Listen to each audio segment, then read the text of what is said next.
Praise the Lord. അന്തിക്രിസ്തുവിന്റെ കാലത്ത് മനുഷ്യർക്ക് മാനസാന്തരത്തിന് അവസരമുണ്ടോ? ഇക്കാര്യമാണ് ഈ പഠനത്തിലുള്ളത്. ഉണ്ടാകും എന്ന് തന്നെയാണ് വെളിപ്പാട് പുസ്തകം അധ്യായം 16 8 മുതൽ 11 വരെയുള്ള വാക്യങ്ങൾ വായിക്കുമ്പോൾ മനസ്സിലാക്കാൻ സാധിക്കുന്നത്. അതൊന്ന് വായിക്കാം. നാലാമത്തവൻ തൻ്റെ കലശം സൂര്യനിൽ ഒഴിച്ചു. അപ്പോൾ തീ കൊണ്ട് മനുഷ്യരെ ചുടുവാൻ തക്കവണ്ണം അതിന് അധികാരം ലഭിച്ചു. മനുഷ്യർ അത്യുഷ്ണത്താൽ വെന്തുപോയി. ഈ ബാധകളുടെ മേൽ അധികാരമുള്ള ദൈവത്തിൻ്റെ നാമത്തെ ദുഷ്ടതല്ലാതെ അവന് മഹത്വം കൊടുക്കാൻ തക്കവണ്ണം മാനസാന്തരപ്പെട്ടില്ല. ഒന്നാമത്തെ മാനസാന്തരപ്പെടാതിരിക്കുന്ന അവസ്ഥയുള്ളത്. പിന്നെ അടുത്തത് എന്താണ്? അഞ്ചാമത്തവൻ തൻ്റെ കലശം മൃഗത്തിൻ്റെ സിംഹാസനത്തിന്മേൽ ഒഴിച്ചു. അപ്പോൾ അതിൻ്റെ രാജ്യം ഇരുണ്ടുപോയി. അവർ കഷ്ടത നിമിത്തം നാവ് കഴിച്ചുകൊണ്ട് കഷ്ടങ്ങളും വ്രണങ്ങളും ഹേതുവായി സ്വർഗത്തിലെ ദൈവത്തെ ദുഷിച്ചതല്ലാതെ തങ്ങളുടെ പ്രവൃത്തികളെ വിട്ടു മാനസാന്തരപ്പെട്ടില്ല. രണ്ടാമത്തെ മാനസാന്തരമില്ലായ്മയെക്കുറിച്ചാണ് ഈ പറഞ്ഞിരിക്കുന്നത്. ഇനി പഴയത് നോക്കാം. എന്നാൽ അധ്യായം 14 9 മുതൽ 11 വരെയുള്ള വാക്യങ്ങളിൽ അന്തിക്രിസ്തുവിൻ്റെ മുദ്ര എടുക്കുന്നവർക്കും അവൻ്റെ പ്രതിമയെ നമസ്കരിക്കുന്നവർക്കും കഠിന ദോഷങ്ങൾ അനുഭവിക്കേണ്ടി വരുമെന്നും നരകത്തിൽ പോകേണ്ടി വരുമെന്നും കാണുന്നു. ഇവിടെ മാനസാന്തരത്തിന് അവസരമില്ല എന്ന് പറയുന്നില്ല. 16-ാം അധ്യായത്തിൽ 9, 11 വാക്യങ്ങളിൽ അവസരമുണ്ടായിട്ടും മാനസാന്തരപ്പെട്ടില്ല എന്നാണ് എഴുതിയിരിക്കുന്നത്. അതുകൊണ്ട് അവർക്ക് നരകത്തിൽ പോകേണ്ടി വരും.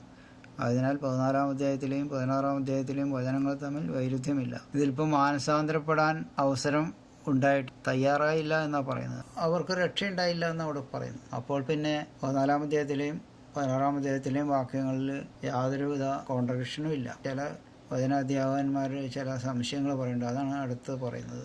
അന്തിക്രിസ്തുവിൻ്റെ മുദ്രയുള്ളവർക്ക് മാനസാന്തരത്തിന് അവൻ്റെ മുദ്ര മായ്ച്ചു കളയേണ്ട ആവശ്യമില്ലേ? അല്ലെങ്കിൽ പിന്നെ എങ്ങനെ മാനസാന്തരം ഉണ്ടാവുന്നത് എന്നാണ് അവർ ചോദിക്കുന്നത്. പക്ഷെ മാനസാന്തരപ്പെട്ടില്ല. അപ്പോൾ പിന്നെ അങ്ങനെയുള്ള ചോദ്യം തന്നെ വരുന്നില്ല. ചോദ്യത്തിൽ തന്നെ അർത്ഥമില്ല. ഒന്നാമത്തെ കലശം ഒഴിക്കുമ്പോൾ മനുഷ്യർക്ക് വല്ലാത്ത ദുർവ്രണം ഉണ്ടാകുമെന്ന് പറഞ്ഞിരിക്കുന്നു. ഈ ദുർവ്രണത്താൽ അന്തിക്രിസ്തുവിൻ്റെ മുദ്രയും മാഞ്ഞു പോകുമായിരിക്കുമെന്ന് വ്യാഖ്യാനിക്കുന്നവരുണ്ട്. വെളിപ്പാട് 16:1-2 വാക്യങ്ങളിലാണ് ഇതിനെപ്പറ്റി പറഞ്ഞിരിക്കുന്നത്. ഈ വ്യാഖ്യാനം ആവശ്യമില്ലാത്തതാണ്. അത് നോക്കാം. വെളിപ്പാട് 16:1-2. നിങ്ങൾ പോയി ക്രോധകലശം 7 ഭൂമിയിൽ ഒഴിച്ചു കളവിൻ എന്നൊരു മഹാശബ്ദം ദൈവാലയത്തിൽ നിന്ന് 7 ദൂതന്മാരോടും പറയുന്നത് ഞാൻ കേട്ടു. ഒന്നാമത്തവൻ പോയി തൻ്റെ കലശം ഭൂമിയിൽ ഒഴിച്ചു. അപ്പോൾ മൃഗത്തിൻ്റെ മുദ്രയുള്ളവരും അതിൻ്റെ പ്രതിമയെ നമസ്കരിക്കുന്നവരുമായ മനുഷ്യർക്ക് വല്ലാത്ത ദുർവ്രണം ദുർവ്രണം വരുമ്പോൾ മനുഷ്യരുടെ മേലുള്ള അന്തിക്രിസ്തുവിൻ്റെ മുദ്രയെല്ലാം കൂടി ചീഞ്ഞു പോകും എന്നുള്ള അർത്ഥത്തിലാണ് ഇവർ പറയുന്നത്. അതുകൊണ്ട് അവർക്ക് മാനസാന്തരപ്പെട്ട് ദൈവകൃപയിൽ വരാമെന്നാണ് ഇവർ പറയുന്നത്.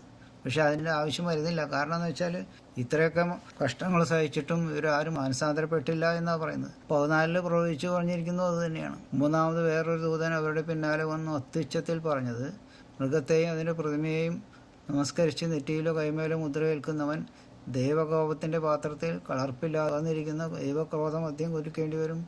വിശുദ്ധ ദൂതന്മാർക്കും കുഞ്ഞാടിന് മുമ്പാകെ അഗ്നിഗന്ധകങ്ങളിൽ ദണ്ഡനം അനുഭവിക്കും. അവരുടെ ദണ്ഡനത്തിൻ്റെ പുക എന്നേക്കും പൊങ്ങും.